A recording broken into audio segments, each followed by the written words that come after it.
Livro de Atos dos Apóstolos, capítulo de número 27. Eu vou ler do versículo 13 até o versículo 26. Então, deixa eu procurar aqui. Atos dos Apóstolos, capítulo 27, do 13 em diante.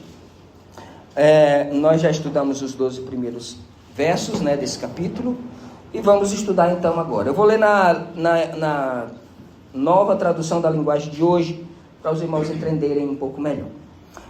Começou a soprar do sul um vento fraco, e por isso eles pensaram que podia fazer o que tinham planejado. Levantamos âncora e fomos navegando o mais perto possível do litoral de Creta. Mas de repente um vento muito forte, chamado Nordeste, veio da ilha e arrastou o navio de tal maneira que não pudemos fazer com que ele seguisse na direção certa. Por isso desistimos e deixamos que o vento nos levasse. Para escaparmos do vento, passamos ao sul de uma pequena ilha chamada Cauda. Ali, com muita dificuldade, conseguimos recolher o bote do navio. Os marinheiros levantaram o bote para dentro do navio e amarraram o casco do navio com cordas grossas. Estava com medo de que o navio fosse arrastado para os bancos de areia que ficam perto do litoral da Líbia.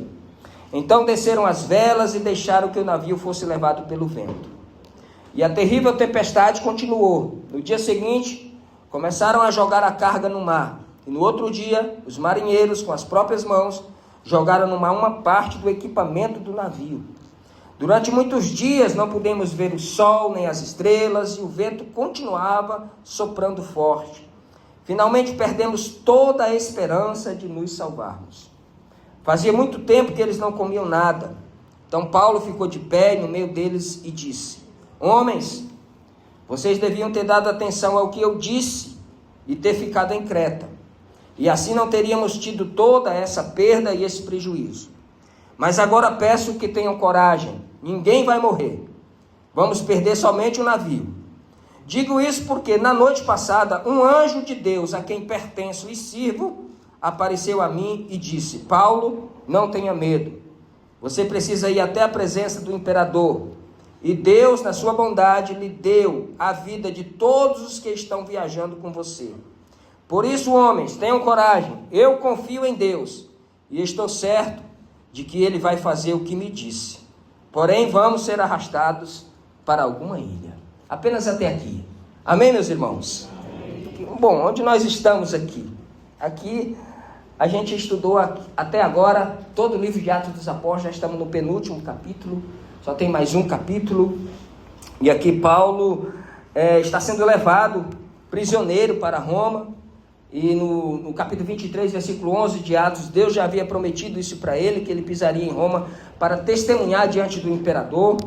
A promessa estava garantida por Deus, mas o caminho seria marcado por diversas tempestades e problemas dos quais eles não tinham previsto, Então Lucas, que está presente na embarcação, na viagem, descreve os acontecimentos com riqueza de detalhes, com riqueza detalhes náuticos, detalhes do navio, detalhes das ilhas, detalhes de tudo, até dos bancos de areia das regiões que tinham bastante. Ele conta isso. O texto aqui não é apenas um texto histórico, mas revela como é que Deus age quando seus filhos estão enfrentando circunstâncias que parecem fugir completamente do controle.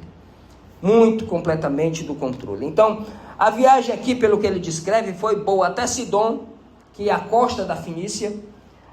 E lá já tinham cristãos. O Júlio, que era o comandante responsável por levar Paulo são e salvo lá para o imperador, age com benevolência com ele, permite que Paulo desça ali, desembarque, fique 1 ou 2 dias ali com os irmãos, que ali já tinham crente.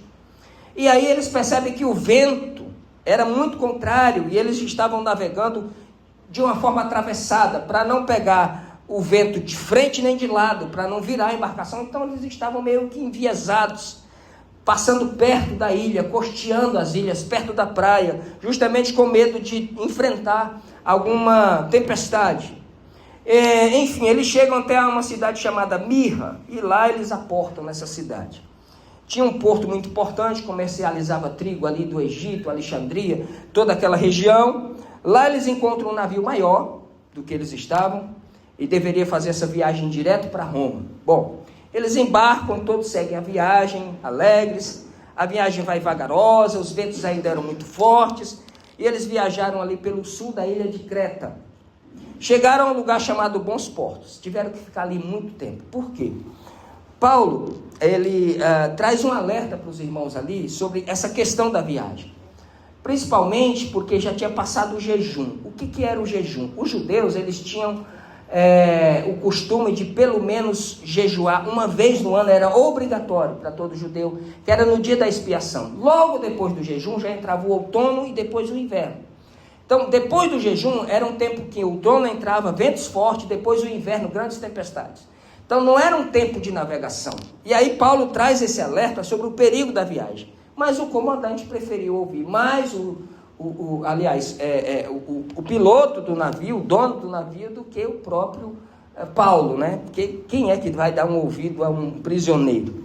Então, eles achavam que daria tempo de sair de Bons Portos, porque ali não era bom para invernar. O inverno ali não dava para ser confortável para eles. Eles tinham que passar todo aquele inverno ali. Então, eles falam, olha, nós estamos a 63 quilômetros ali da região de Fenícia. Então, nós vamos sair daqui, mesmo com o vento forte, e aí a gente vai, para a gente chegar lá e passar o inverno lá e depois seguir viagem. E Paulo disse, olha, não é bom a gente ir. Não é bom que vocês façam isso. O vento não está de brincadeira. Mas aí, o vento dá uma maneirada. Dá aquela soprada leve, suave, aquele vento brando. Ele falou, não, agora é Deus falando, vamos lá. A viagem está dando certo. E aí eles seguiram a viagem. Mas não demorou muito tempo que veio um tufão, vento noroeste, em outras traduções, o Euroaquilão, que era uma tempestade sem precedente.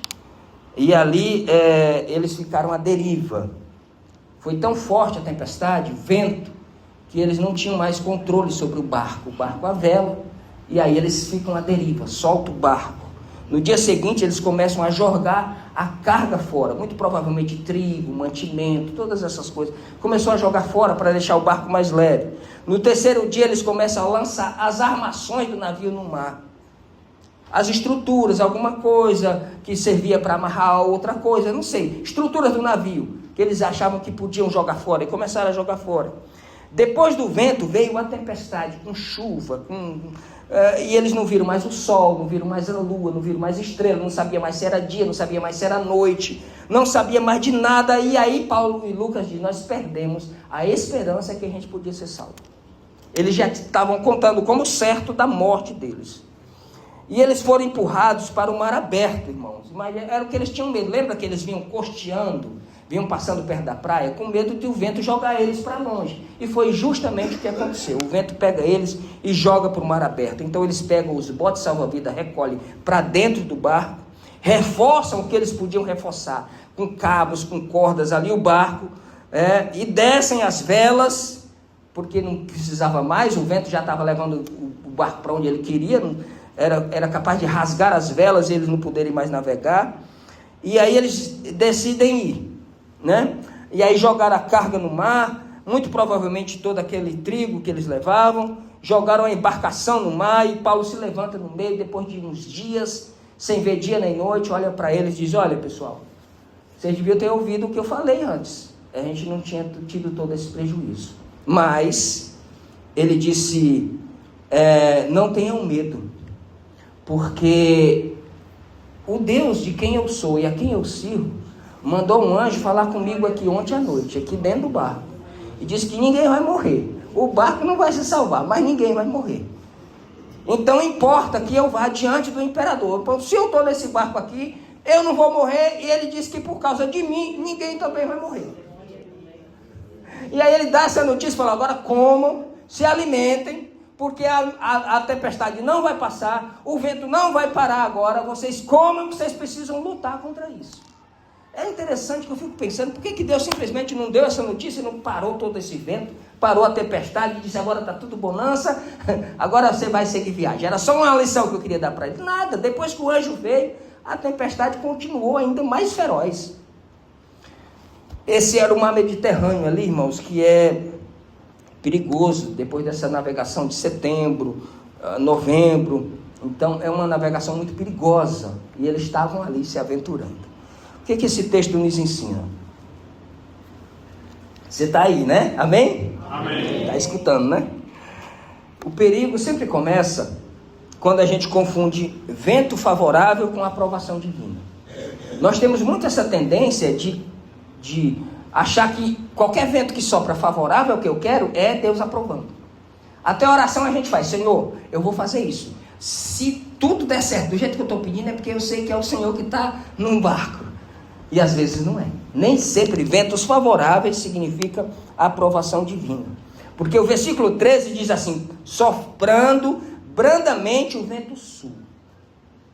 Aí eles disseram: não, agora o vento soprou a nosso favor. Tudo parecia perfeito, o vento ajudava, o céu estava tranquilo, o plano parecia dar certo, mas havia um problema. Paulo tinha alertado no versículo 10 sobre o perigo. E eles não se atentaram para isso. Eles confiaram muito mais na experiência do piloto, do proprietário e nas circunstâncias favoráveis. Porque o vento soprou, deu tudo certo, o céu estava limpo, estava aberto, mas poucos versículos depois tudo muda. E sempre é assim na vida da gente. E quantas decisões nós não tomamos apenas porque parece certo? Quantas decisões nós não tomamos apenas porque é confortável? Tem a ver com a gente, tem a ver com o meu projeto. Aí eu vou e embarco. Abriu a porta, tudo está dando certo, eu orei, Deus está confirmando, é o meu entendimento a respeito disso. E nem todo vento favorável vem de Deus, apenas é só um vento. É preciso que a gente entenda por Deus e pela palavra e pela intimidade que nós precisamos construir com Ele, que nem todo vento que sopra a favor é de Deus. Discernimento espiritual, ele vale muito mais do que qualquer circunstância aparentemente favorável. Porque uma circunstância aparentemente favorável, às vezes pode ser que Deus não tenha nada a ver com aquilo. É só apenas uma circunstância do momento. Provérbios capítulo 3, dos 5 ao 6, diz que nos lembra de confiar no Senhor de todo o nosso coração e não apenas em nossa própria percepção, nossa própria força, nosso próprio braço. E como nós, irmãos, somos teimosos de às vezes abrir mão, de confiar no Senhor de todo o nosso coração e querer confiar na nossa própria capacidade de gerir a nossa vida. Como se nós tivéssemos esse poder de gerir a nossa vida. Como se a gente pudesse ter esse poder de gerir o nosso barco, de atravessar as tempestades sozinhas. O nosso irmão já falou aqui hoje sobre o que o Senhor falou lá em João capítulo 14. Sobre estas tempestades e as circunstâncias que nos cercam. Se não é o Senhor, irmão, nós nos afundamos. Se não é Deus do nosso lado, nós nos afundamos. Então aprenda a ouvir a voz da experiência. E muitas vezes nós trazemos sérios prejuízos, porque nós não queremos ouvir a voz da experiência. A gente ouve apenas a nossa lógica. Paulo já tinha experiência com naufrágio, já navegava. Ele já tinha sofrido 3 naufrágios. Ele já tinha experiência com isso. A navegação tinha se tornado perigosa. Ele sabia disso. O jejum já tinha passado. Era o tempo dos ventos fortes. Era o tempo do outono. Era o tempo do inverno. Mas o homem confiava mais no piloto do que na conversa de Paulo. Eu não tiro nem a razão desse homem. Porque se fosse eu, muito provavelmente confiaria no piloto do que no prisioneiro. Eu não ia dizer, eu vou confiar nesse homem. Por que eu vou confiar nele? E muitas vezes, irmãos, nós deixamos de ouvir bons conselhos porque nós julgamos o conselheiro. Mas sabe por que às vezes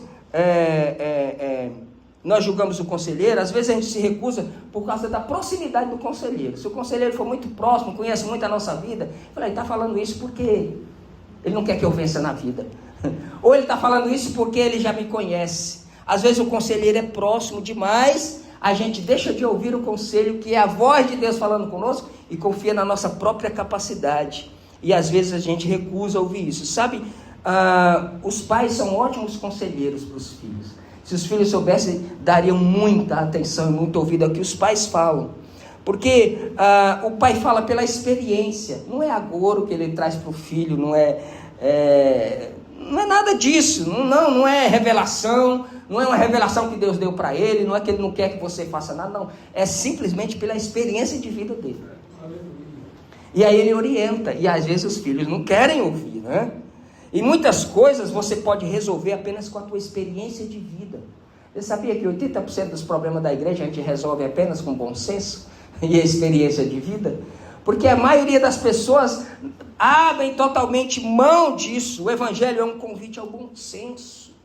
Se aqueles homens tivessem tido bom senso e ouvido o conselho de Paulo, nada disso teria acontecido. Então, o evangelho é um convite à experiência, a você botar o pé no chão, olhar para a vida, discernir as coisas e tomar as decisões seguras segundo a vontade de Deus. Assim é o nosso chamado, o chamado do evangelho. Não é para que eu saia voando. Se fosse para eu sair voando, Jesus tinha pulado do pináculo do templo e saía voando. Não é para cortar caminho. Entende? O chamado de Deus para nós não é para cortar caminho. Deus não nos chamou para sair voando, não. Ele chamou para a gente andar no chão, com o pé firme na terra, sabendo que Ele nos chamou. E vamos enfrentar tempestades? Vamos, mas o Senhor estará conosco, nos dando direção e dizendo que nós não morreremos até que o propósito se cumpra totalmente na nossa vida. A segunda coisa é que existe tempestade que a gente não pode controlar. Tem coisa que a gente controla. Tem coisa na vida da gente que a gente dá um jeitinho aqui, dá outra ali, mas tem coisa que foge do controle. E é nesse momento que foge do controle que o desespero bate. Aí surge o Euroaquilão, o nome da tempestade. Um vento extremamente violento e um navio completamente sem controle. Lucas usa essa expressão muito forte. Quer ver? Veja, do versículo 14 em diante ele usa essas expressões. Fomos arrastados, não podíamos resistir, ou seja, estávamos sem controle. Lançamos a carga, lançamos os equipamentos, perdemos toda a esperança de vida. Observe, irmão, a progressão do que ele vai descrevendo. Primeiro, eles perdem o rumo. Segundo, eles perdem os bens. Depois, eles perdem as ferramentas. E, por fim, eles perdem a esperança. É muito parecido com a conversa que eu tive ontem com a moça lá chamada Adriana. Perde o rumo, perde os bens, perde a ferramenta de trabalho e perde a esperança de vida. Assim é na vida da gente. Acontece conosco, as tempestades costumam atacar em camadas. Parece que você vai se livrando de uma e vem outra. Primeiro ela tira a tua estabilidade, depois ela tira as tuas forças, depois ela tira os teus recursos, depois ela te rouba a esperança.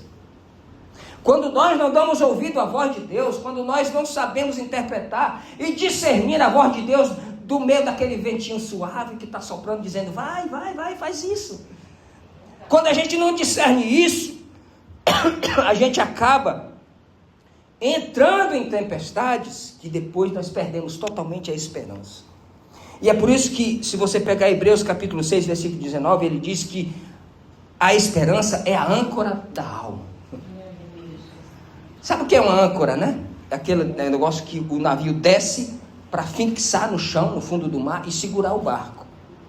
Então a tua alma está à deriva por causa das tempestades. Aí a esperança é a âncora que desce lá, segura você. A esperança, olha que palavra maravilhosa, a esperança é a âncora da alma. O Senhor está te dando hoje âncora para a tua alma, para dizer que você vai atravessar. Isso não é para te matar, isso é simplesmente uma circunstância da vida e você atravessará. Muito provavelmente chegará sozinho do outro lado, mas o propósito será totalmente cumprido na tua vida. Todos os enfrentamentos de tempestades acontecem conosco. Às vezes são enfermidades, e não tem coisa para tirar mais a paz, o brilho do olho da gente do que a enfermidade. Às vezes são perdas. Sabe você trabalhar, conquistar e depois você perder assim, no estalar de dedo? Ou vem um filho de Nosso Senhor e tira. Às vezes crises familiares são coisas que nos descaem o olhar, o semblante.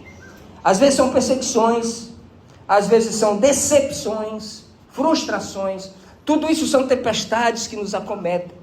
O problema não é passar pela tempestade. O problema é perder a esperança durante a tempestade. E é isso que o Senhor nunca nos prometeu, que Ele não nos livraria. E é por isso que está muito claro aqui. O anjo veio, falou com ele, mas a tempestade não passou.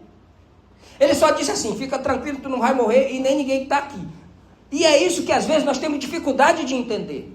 Que muitas vezes a gente só entende que Deus está conosco quando Ele anula a tempestade. E não, mas Ele quer que a gente passe por ela. Mas você está ancorado, a tua alma está ancorada na esperança da glória de Deus. Posso dar um conselho para você?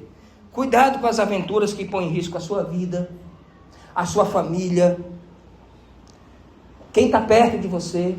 Sabe por quê? Porque você nunca passa ela sozinho. As tempestades você nunca enfrenta uma tempestade sozinho. Ela sempre atinge quem está perto. Ela sempre atinge quem está perto. Você diz: eu vou arriscar, vai dar certo. O vento mudou, o vento assoprou direitinho, aí tudo muda e você fica sem direção. As tempestades nunca avisam quando chegam. Dificilmente. Para Jó não houve aviso.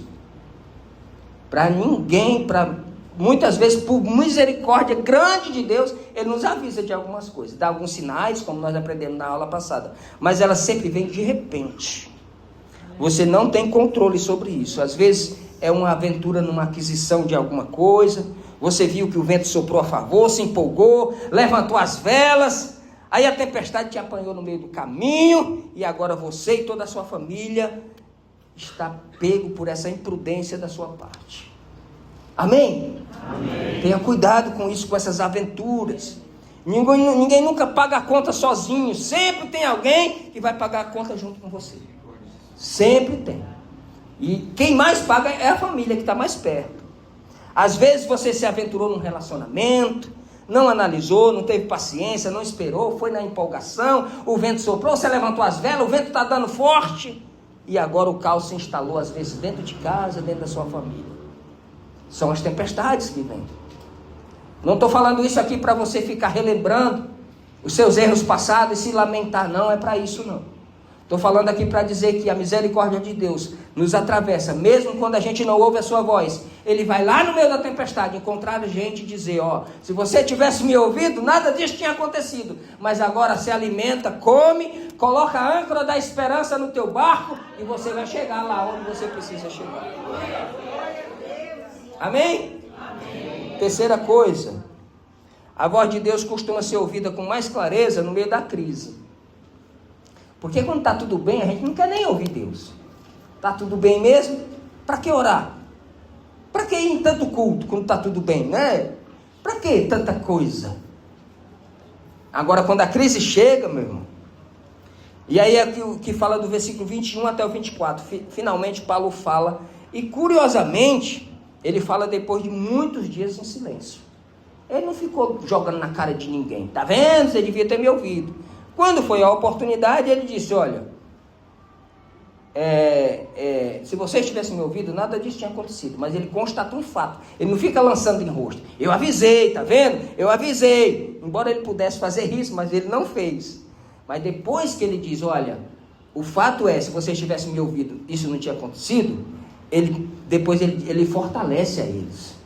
Não é uma palavra de desencorajamento, é uma palavra de fortaleza.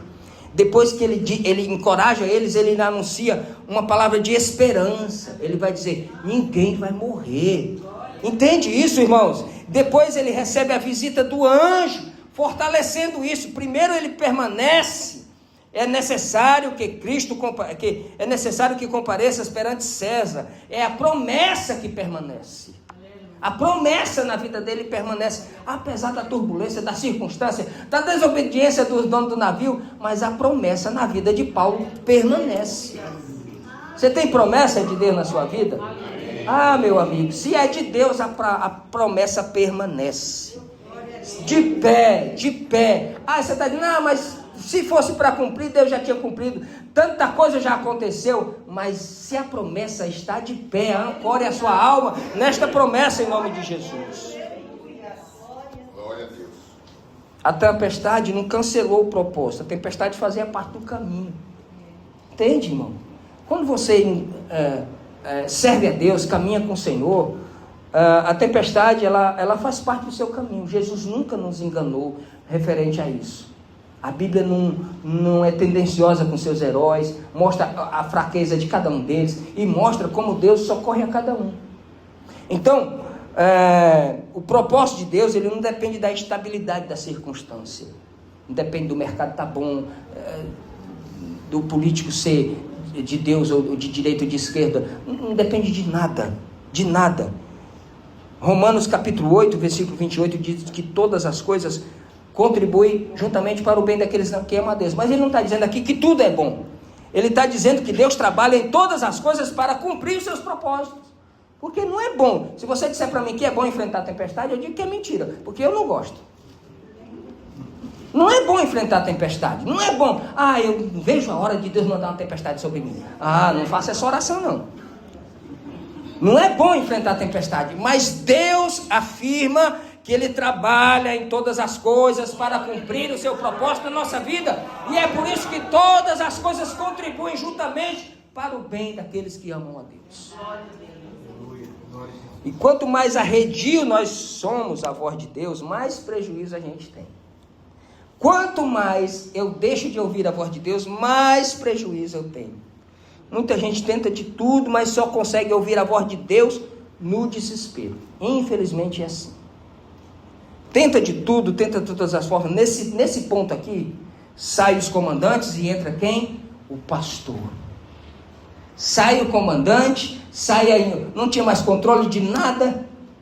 Na frente você vai ver que eles vão sugerir, vamos matar todos os presos, e a gente já não vai morrer mesmo, já nós matamos eles primeiro. Eles tinham desesperado, não tinham mais controle de nada. Aí sai os comandantes e entra quem? O pastor Paulo. E aí o homem chega, porque Deus só conversa conosco quando a gente desiste de nós mesmos. É quando você está cheio de si, quando você está, nadando de braçada, está tudo bem. Mas o evangelho só começa a realmente valer com pessoas falidas de si mesmo. Pessoas que não acreditam que são capazes. Nesse sentido aqui, tá certo? Eu estou falando. Muita gente se acha autossuficiente, muito capaz. Pouco Deus pode fazer por essas pessoas, porque ela não abre mão de si mesma. Pouco Deus pode fazer por aqueles que se acham capazes de enfrentar tudo, são os fortões. Aquele que quiser vir após mim, disse Jesus, negue-se a si mesmo, tome a sua cruz e siga-me, dia após dia siga-me. Irmãos, quanto mais arredio nós somos à voz de Deus, mais prejuízo nós temos. Enquanto a gente não parar para ouvir, e muitas vezes Deus precisa encurralar a gente. E aí Ele, às vezes, não deixa exposto mesmo às tempestades. Fala, tu tá muito autoconfiante mesmo, né? Só que assim, o negócio vai dar ruim para você. Eu vou te salvar através da tempestade. Então eu vou mandar um negócio aqui, você vai se desarmar todo, não vai ter mais recurso para nada, aí você vai me ouvir. Foi assim com Balaão, não foi? O Balaão,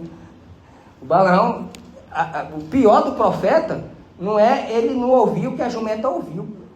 Porque a jumenta ouviu quando o profeta não ouviu. E viu o que ele não viu. E aliás, ele discute com a jumenta e ainda perde a discussão para ela ainda.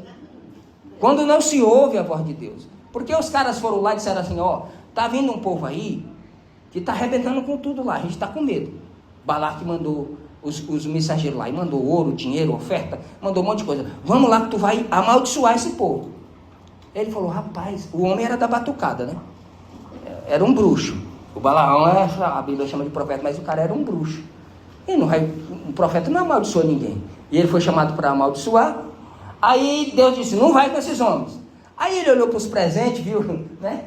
Fiquem aqui que eu vou orar. Deus, quem sabe, Deus tem outra palavra. Muitas vezes nós agimos com o Balaão. Deus está dizendo, não entra, não vai. E aí a gente, sabe, eu vou em outra igreja. Quem sabe a palavra fala diferente. Deus não tem duas palavras. Deus tem uma só. Renda-se. Curve-se a palavra de Deus em nome de Jesus. Sansão também estava cego. Ignorou todos os sinais que Deus deu para ele.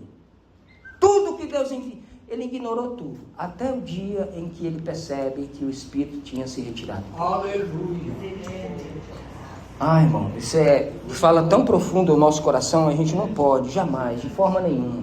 ignorar a voz de Deus. Que Deus não precise nos encurralar para falar conosco. Que a gente, quando as coisas começarem a dar certo, a gente não comece a tripudiar sobre o outro, a falar sobre o outro, a dizer que Deus está comigo, não está com você, que Deus está aqui, não está lá. Não, isso não é para enganar nós, não. Isso é para a gente baixar a cabeça e dizer: Senhor, é a tua misericórdia que me faz atravessar. Se eu estou passando dias bons, é porque o Senhor proveu isso para mim.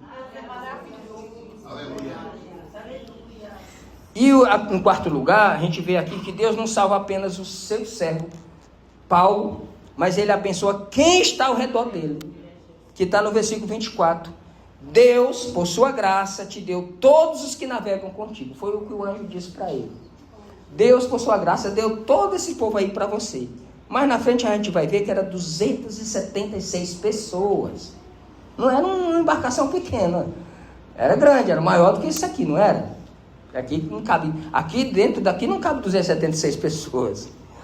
Todos foram preservados. Por quê? Porque Paulo estava ali. Não significa aqui, irmãos, que Paulo era superior, não. Significa que Deus manifestou a sua graça por meio da presença de um servo fiel ali. Você lembra de que Abraão, ele foi o intercessor, intercedeu ali por Ló, quando ele estava em Sodoma? E por causa de Abraão, Ló foi salvo. Você lembra que José, do Egito, a casa de Potifar, foi abençoada por causa de José? Foi prosperada, foi próspera por causa de José? Você lembra de Daniel na Babilônia, como ele era instruído, e as pessoas chamavam ele para os conselhos? Lembra de Elias, referente a Israel? Por causa de um homem fiel, de uma pessoa de Deus. Deus dá livramento para todos que estão em volta. Uma única vida comprometida com Deus pode se tornar um instrumento de perseverança para muitas pessoas. É ali na tua empresa, onde Deus te colocou, no meio daquela gente ruim ali, que Deus pode suscitar ali uma oportunidade para você clarear a luz do Evangelho para aquelas pessoas e elas receberem a dádiva do arrependimento e da salvação. A sua fidelidade pode alcançar a sua família, o seu trabalho, a sua vizinhança, a sua igreja. A fidelidade de uma pessoa pode reverberar para muita gente. Talvez você nunca saiba quantas pessoas foram preservadas porque Deus colocou você naquele ambiente. Você não sabe quantas pessoas podem ser iluminadas porque Deus te colocou ali onde você está. Talvez no ônibus que você pegou, no trem que você pegou, Deus abençoou pessoas por você estar ali. E Ele deu livramento de acidentes terríveis porque você estava naquele transporte. Você acredita nisso? É o que nós vemos aqui. A voz de Deus, ela é sempre animadora. O anjo vem para animar. Ele vem para um monte de gente desobediente, que desobedeceram a sua voz, o seu conselho, mas ele vem para animar o povo. O anjo disse: Paulo, não tenha medo, é preciso que você compareça diante de César. Ou seja, Paulo, você não vai morrer, você vai estar lá. E por causa de você, nenhum deles vai morrer. Deus abençoou outras pessoas por causa de um justo, por causa de um homem de Deus. Deus abençoa ímpios por causa do seu povo. Deus abençoa esta rua por causa de você, por causa da sua igreja. Deus abençoa Labão por causa de Jacó. E olha que Jacó não era nem essas coisas ainda. Nem tinha tomado aquela surra ainda do anjo. Não estava nem... Não era? Enganou o pai, irmão, cego. Mentiu para o pai. Disse assim: olha, a voz é de Jacó. A roupa, o cheiro é de Saul, mas a voz é de Jacó. Eu estava ouvindo o pastor Antônio Gilberto dando um ensinamento sobre isso. E ele disse assim: ó, você quer saber quem é uma pessoa? Deixa ela falar. Ela pode esconder muita coisa por fora, mas a voz ela não esconde. Deixa ela falar, dá a oportunidade para ele falar, deixa ele falar. Você vai saber quem realmente ele é. O coitado do Isaac olha assim: a voz não é do meu filho, mas você está dizendo que é ele, né? O cara enganou o pai cego, irmão. Sai fugido, vai lá para o outro lado, vai lá para o outro lado do mundo. E Deus tinha escolhido aquele menino, mesmo desobediente. Eu estou falando menino, mas quando ele foi para lá já tinha quase 80 anos. O tal do Jacó. Era um velho já. Deus abençoou Labão por causa de Jacó. Deus abençoou Potifar por causa de José. Deus abençoou Ló por causa de Abraão. Deus sabe exatamente a hora de falar com a gente. Deus sabe exatamente a hora de falar. Antes a gente não queria ouvir nada, agora eles estão atentos a ouvir. Aí Paulo se levanta e fala, todo mundo faz silêncio, todo mundo para ouvir, todo mundo quer ouvir. E quantas vezes nós queremos ter a voz de Deus, mas ainda não é o momento, nós ainda estamos muito confiantes em nós mesmos, nós ainda estamos muito confiantes no nosso dinheiro, na nossa força, na nossa inteligência, na nossa capacidade, na nossa família, na nossa tradição, no nosso nome, na nossa igreja, e ainda estamos vendo coisas pela lógica. Aí Deus não fala. Estou vendo tudo dentro da lógica, a lógica diz isso, a filosofia diz isso, a teologia diz isso. A voz de Deus ainda continua sendo a melhor opção em qualquer que seja a circunstância da vida. É a voz de Deus que queima o coração da gente, que aquece, que nos bota no caminho, que ninguém entende o que você está fazendo, mas você sabe que Deus falou com você, então você vai continuar caminhando, um passinho de cada vez, porque você sabe que no meio da tempestade, Deus disse que você ia chegar lá do outro lado. Uma quinta coisa que a gente vê aqui no texto, é que a fé não nega a tempestade. Ela confia na palavra de Deus, é diferente. Porque a gente entende, eu vou repetir isso aqui, a gente entende que Deus está conosco quando Ele livra, tira a tempestade. Ah, Deus está tão turbulento, livra isso aí, se clareou tudo, Deus está comigo. E se você continuar numa revolta, Deus não está comigo. Como assim, irmão? Não, a fé não nega a tempestade, ela não nega os problemas.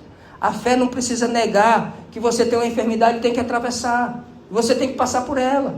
A fé não pode negar que você tem um problema dentro da família. Que você tem uma circunstância ali que fugiu do seu controle. A fé não vai negar isso. Mas ela confia na palavra de Deus. É isso que torna diferente a fé do crente. Você não nega os problemas que você passa, mas você confia na palavra de Deus. E aí Paulo declara assim para eles no versículo 25 e 26. Tem de bom ânimo, porque eu creio em Deus. Isso muda tudo, irmãos. Isso muda totalmente, não é eu acho. Antes ele estava falando pela experiência, agora ele estava falando porque Deus falou para ele. Falou, eu confio em Deus. Ele mandou um dos seus servos aqui falar comigo, aonde eu estou, e não vai ninguém morrer. Não era um pensamento positivo, porque tem gente que confunde fé com pensamento positivo. Não era um pensamento positivo, não era nada disso. Era confiança baseada numa promessa.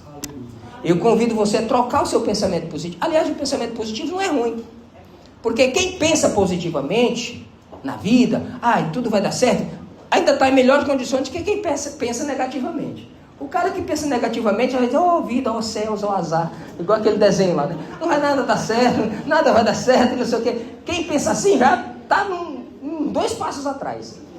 E quem pensa positivo tem uma vida até mais, um pouco melhorada do que quem pensa negativamente. Mas pensar positivo não é suficiente.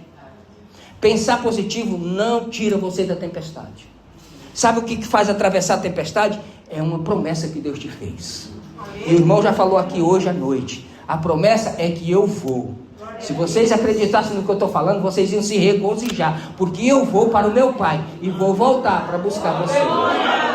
E essa promessa nos encoraja a caminhar na noite, no dia, na turbulência, na tempestade, na ventania, sabendo que quem fez a promessa é poderoso para cumprir sobre nós. Aleluia, louvado é o nome do Senhor. A tempestade continuava, as ondas permaneciam, o navio ainda seria destruído totalmente, irmão. Quem pôde nadar e sabia nadar, saiu nadando. Quem não pôde, agarrou os pedaços do navio e saiu fazendo dele uma boia e chegou até a praia, com muita dificuldade. Mas a palavra de Deus era mais segura do que qualquer navio. Ali para Paulo não era nada, era só o que Deus tinha falado. Para Paulo não tinha dúvida nenhuma. Ele falou antes pela experiência, mas agora ele falou com convicção e certeza que o anjo lhe disse. cara não tem medo, irmão, de se levantar no meio de 276 pessoas e dizer, não vai morrer nenhum. Ah, irmão, tem que saber ouvir a voz de Deus. Tem que ter certeza de quem falou com você. Porque se morre pelo menos um. Ah, falei, ih, esse camarada aí disse que não ia morrer ninguém, mas não morreu ninguém. Aleluia! Não morreu ninguém. Isso nos ensina uma diferença essencial. A fé bíblica, ela não consiste em negar a realidade. A fé bíblica não é para te anestesiar. Como o irmão falou aqui mais uma vez, por Deus, a fé bíblica não é um ópio, não é uma droga, que você vem na igreja, se anestesia, depois volta para casa, encontra o problema do mesmo jeito, não sabe como resolver. A fé não é isso, não é um anestesiamento, que muitas pessoas ensinam por aí. Eu venho aqui, eu vou fazer uma oração forte, e Deus vai resolver os teus problemas. Não vai, não é assim. Não é através de oração forte, nem tem oração forte. Não sei onde inventaram esse negócio de oração forte. Porque a gente ora pedindo por misericórdia para um Deus que pode todas as coisas. Se Ele quiser dar, amém. Se Ele não quiser, vamos atravessar a tempestade. Então a fé bíblica, ela não consiste em negar a realidade. Ela consiste em afirmar que Deus continua fiel em meio à realidade da nossa vida. Não é porque você foi injustiçado, deixado para trás, caluniado, pode usar os adjetivos que você quiser, que Deus não está com você. Ele está com você, meu irmão. Acredite nisso. É em meio a essa realidade da vida que você vai ver os anjos aparecendo para você, a voz de Deus ecoando em seu coração. Você vai ouvir nitidamente Deus te dizendo, importa que você chegue lá onde eu mandei você ir. E quer que eu te diga uma coisa? Você pode estar perdido sem direção, mas Deus não. Deus não está perdido e nem sem direção. Sabe por quê? Porque Ele manda um anjo, uma noite, não sei se era de noite ou de dia, William, no lugar onde o barco estava, o anjo sabia onde era que estava o barco e foi direitinho lá no endereço. Deus sabe onde está cada coisa. Estava todo mundo perdido, mas Deus não estava. Ele disse para o anjo, vai lá no barco, que está lá à deriva. E o cara foi lá. O cara, né, que eu disse, né? O anjo. O anjo foi no lugar certinho, no meio da tempestade. Irmãos, se Deus não estiver levantando anjos como o João Bosco, como o Nilson, como o nosso irmão Manuel, para te ajudar, Ele levanta celestiais para ir lá e te dizer que você não vai morrer. Em nome de Jesus, creia na palavra de Deus. A gente às vezes pode estar perdido, sem direção, mas Deus nunca está. Né, Juan? Nunca está. E eu quero trazer algumas verdades doutrinárias aqui para você, para a gente concluir. Primeiro, a soberania de Deus governa até as tempestades. Então nada foge ao seu controle, mesmo quando tudo parece caótico. E foi isso que eu falei para aquela moça ontem. Muito desespero, é difícil a gente falar, porque eu começava a falar, ela já dizia outros problemas. Mas eu disse para ela, nada está fora do controle de Deus, mesmo quando tudo parece caótico. Deus governa com soberania todas as coisas, até as piores tempestades. Aliás, quem já atravessou tempestades grandes aqui? Levanta a mão. Você chegou do outro lado, né? Quando você chegou do outro lado, você percebeu que foi a tua força ou foi Deus que te trouxe? Está vendo? É Deus, irmão. Tem hora que a gente olha para trás e fala, meu Deus, eu passei daqui para cá como? Como é que eu cheguei aqui? Eu não vi o percurso. A não ser que Deus colocou você aqui na mão e saiu levando assim, né? Igual aquela música, aquele hino, aquela ilustração. Deus carrega a gente no colo e leva lá do outro lado. Segunda coisa, verdade doutrinária que eu quero te deixar, é que a providência divina não elimina os meios humanos. Deus pode te curar de uma palavra, Deus pode te curar por uma quimioterapia, por um medicamento, por um remédio caseiro. Pode, não tem problema nenhum. Tudo vem de Deus. Tudo que é bom e toda boa dádiva e todo dom perfeito vem de Deus, descendo do alto do Pai das luzes, diz Tiago, em quem não há mudança nem sombra de variação. Tudo que é bom vem de Deus, irmão. Então os marinheiros continuaram trabalhando, o navio continuou sendo conduzido e a decisão ainda precisava ser tomada, várias decisões, mas a soberania de Deus não anula a nossa responsabilidade. Você entende isso? Recebe isso? Amém. Significa que você vai deixar na mão de Deus. Deus conduz a minha vida. Agora é o Senhor que dirige. Não, Senhor. Tem que tomar decisões. É você quem toma, é você quem dá o passo. Deus te orienta. É você quem dá o passo. Terceira verdade aqui doutrinária. Deus cumpre as suas promessas. Quem tem dúvida disso? Ninguém. Quem acredita nisso, diga amém. Amém. Ele prometeu que Paulo chegaria em Roma e nenhuma tempestade poderia impedir. Quem aqui recebeu uma promessa de Deus que chegaria no céu? Deixa eu ver aqui.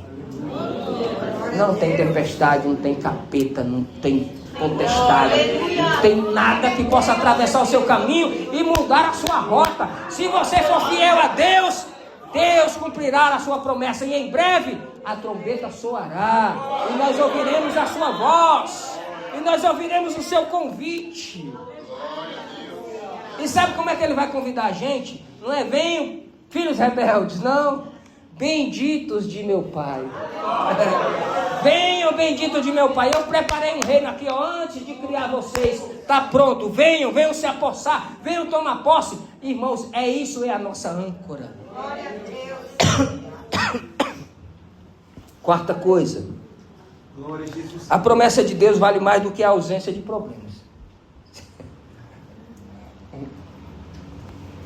Você diz assim, tem cada coisa que o pastor inventa. Eu não invento nada. Mas a promessa de Deus vale mais do que a ausência de problemas. E deixa eu te dizer uma coisa. Você nunca terá uma vida com ausência de problemas. Você está terminando um, vai vir no outro. Você está resolvendo um aqui, aparece outro. É assim. É matando um leão aqui, o outro já está rugindo para o seu lado. O anjo não removeu imediatamente a tempestade, mas ele trouxe a certeza da presença da promessa. Tem tempestades que Deus vai nos tirar. Tem coisas que ele vai afastar. Tem pedras que ele removerá. Tem coisas que ele deixa. Mas ele não deixa você só. Ele só reforça a promessa da sua presença na sua vida.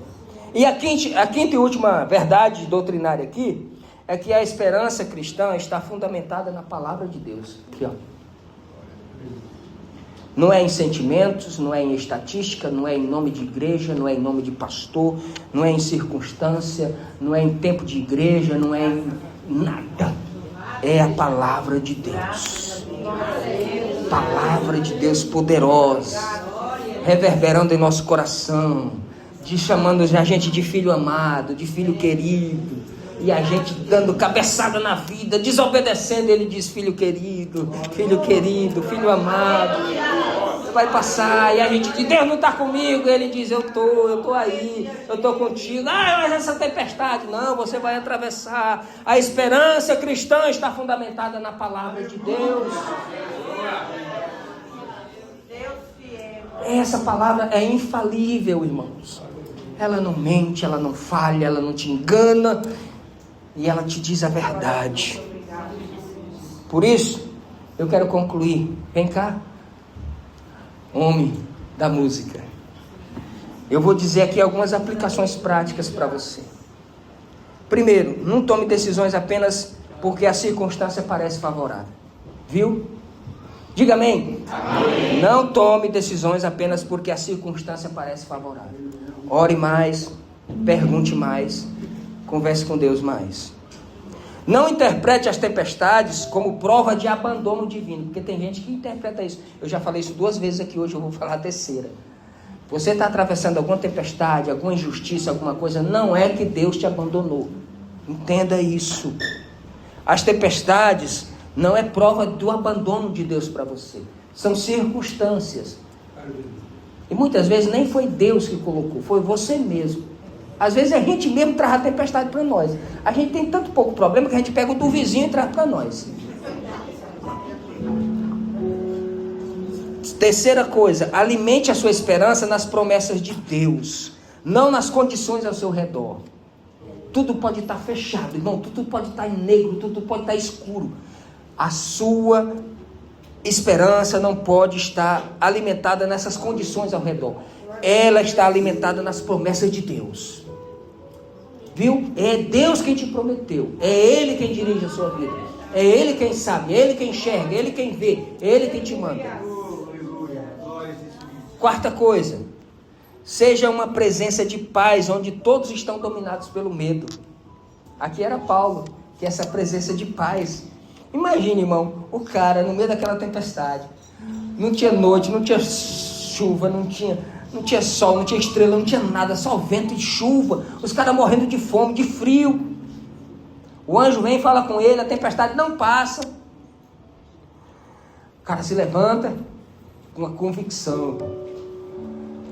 E ele é luz, paz para aquelas pessoas que estavam dominadas pelo medo.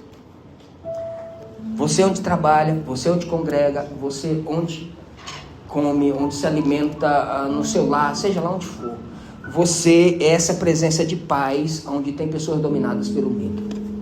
Não é à toa que as pessoas ligam para a gente orar por eles, não é à toa que as pessoas mandam recado, conversam com a gente. Se você for solicitado para qualquer visita, oração, intercessão, vá. Deus está dizendo, você é luz, você é instrumento de paz para quem está morrendo de medo. E última coisa, lembre-se de que a sua fidelidade pode abençoar as pessoas que você nem imagina o quanto elas dependem da graça de Deus. Você nem imagina como o seu louvor, a sua atitude, a forma que você enfrenta a tempestade, a forma que você enfrenta a doença, ela traz um testemunho para quem está do lado assistindo em desespero. Falou, meu Deus, como pode? Eu ouvi um testemunho de gente aqui da igreja com relação a outra pessoa aqui da igreja. Meu Deus do céu, esse menino, não vou dizer a palavra que falaram, né? Tá na mela, tá na lama. E o cara está dando risada, o cara está alegre. Alguma coisa tem nessa vida. Tem Jesus na vida dele. Tem promessa, tem âncora da alma na vida dessa pessoa. Que Deus ajude, que Deus nos abençoe. Em nome de Jesus Cristo.